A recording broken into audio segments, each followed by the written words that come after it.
तो श्री स्वामी विवेकानंद जी, जो किसी परिचय के मोहताज नहीं है, उनकी स्मरण शक्ति और दृढ़ प्रतिज्ञा बेजोड़ है।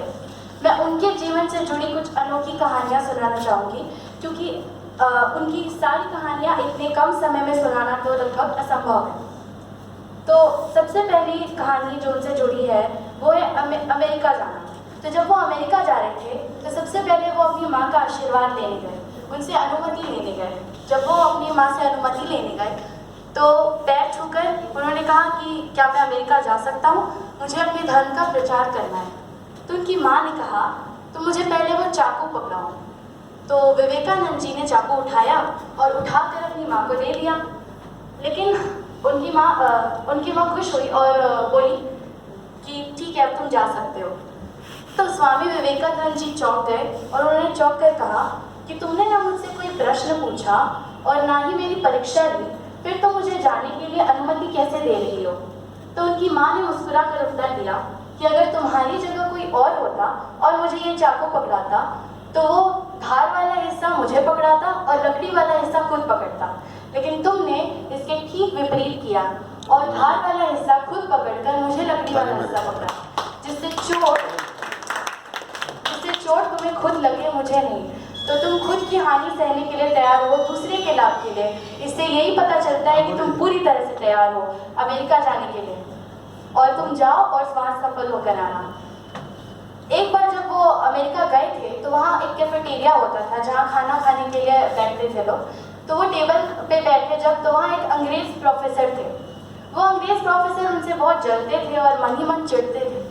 तो जब उन प्रोफेसर ने उनको बैठते हुए देखा तो उन्होंने अंग्रेजी में एक लाइन बोली, pigs don't sit near next to swan. इसका मतलब सूअर हंस के सामने नहीं बैठा करते।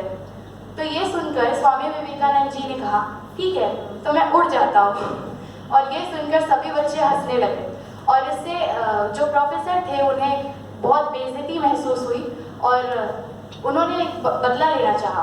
बदला लेने के लिए वो क्लास में गए और उन्होंने स्वामी विवेकानंद जी से कहा कि स्वामी, मैं तुम्हारे सामने दो थैले रख रहा हूँ, एक थैले में धन है और एक दूसरे थैले में बुद्धि है, तो तुम कौन सा थैला चुनोगे। तो स्वामी विवेकानंद जी ने कहा मैं धन वाला थैला चुनूंगा। तो प्रोफेसर साहब हंस पड़े और बोला कि हाँ, मैंने यही सोचा था, तुम बिल्कुल वही कह रहे हो जैसा मैंने सोचा था, लेकिन अगर मैं होता तो बुद्धि वाला थैला चुनता, क्योंकि बुद्धि सबसे ज़्यादा ज़रूरी है। तो स्वामी विवेकानंद जी ने कहा कि ये तो आपने बिल्कुल ठीक कहा, जिसके पास जिस चीज़ की कमी है वो तो वही चुनेगा। मेरे पास बुद्धि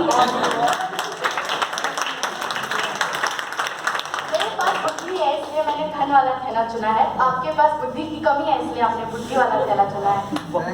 उसके बाद स्वामी विवेकानंद जी 11 सितंबर 1893 में शिकागो में स्पीच देने गए थे।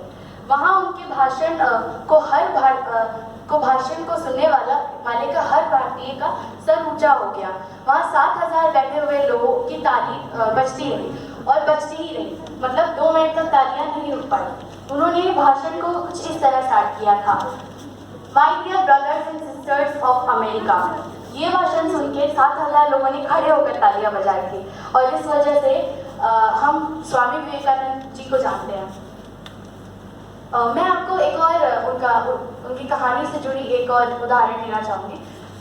जब वो अमेरिका ही थे या किसी देश विदेश में थे तो 3 लड़कों से बात कर रहे थे और 2-3 लड़के थे वहाँ उनके किसी समस्या का समाधान बता रहे थे।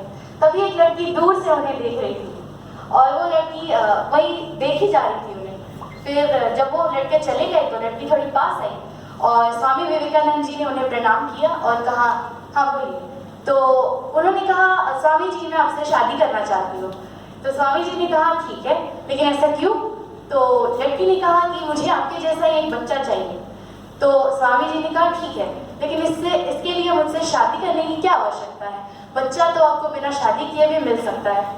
तो लड़की ने कहा कि ऐसा कैसे हो सकता है। वो बड़ी खुश हुई, उसे लगा कि कुछ अच्छा उपाय बताएंगे स्वामी जी। फिर स्वामी जी ने कहा ठीक है, लेकिन आप चाहती कि मैं आपसे शादी करूं और आप मेरे जैसे ही बच्चा चाहती हैं, लेकिन इसके लिए आपको शादी करने की कोई ज़रूरत नहीं है, क्योंकि मैं गारंटी नहीं दे सकता कि हम दोनों के शारीरिक संबंध से जो बच्चा होगा वो बिल्कुल मेरी तरह होगा, लेकिन अगर आप मुझे अपना बच्चा बना लें तो आपकी मनोकामना पूर्ण हो सकती है। तो आज से मैं आपको अपनी माँ मानता हूँ और आप मुझे बच्चे के रूप में स्वीकार करिए। तभी से वो औरत स्वामी विवेकानंद की एक बहुत अच्छी छात्रा बन गई।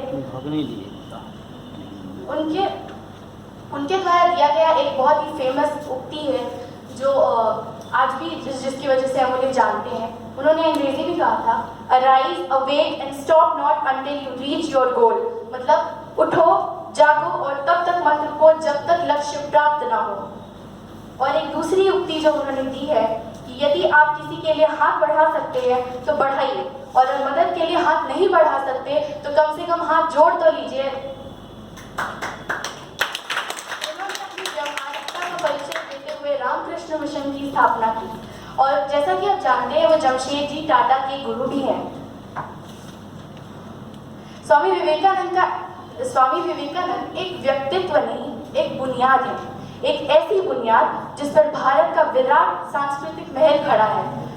उनका ये दृढ़ विश्वास था कि कमजोर व्यक्ति वो होता है जो स्वयं को कमजोर मानता है, और शक्तिशाली व्यक्ति या सशक्त व्यक्ति वो होता है जो अपने आप को शक्तिशाली मानता है और वो पूरे विश्व में अजेय हो जाता है। आज के युवाओं के पास उत्तराधिकार स्वरूप स्वामी जी के विचारों की धरोहर है, जिसके अनुपालन से वो भारत में ही नहीं वरन विश्व में सफलता के नए आयाम स्थापित कर सकते हैं। धन्यवाद।